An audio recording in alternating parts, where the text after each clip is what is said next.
Binanggit ng National Bureau of Investigation na walang harassment na nangyari laban kay Vice President Sara Duterte matapos magsampa ng kasong inciting to sedition at grave threat laban sa kanya.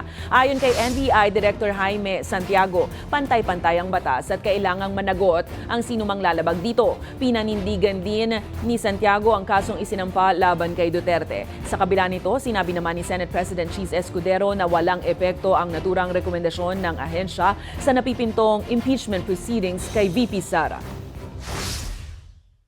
Ay, hindi po namin hinaharas si Vice President. Nire-respeto nga po namin siya. Kaya binigyan namin siya ng dalawang pagkakataon para umapir dito. Ma'am, remember, no one is above the law.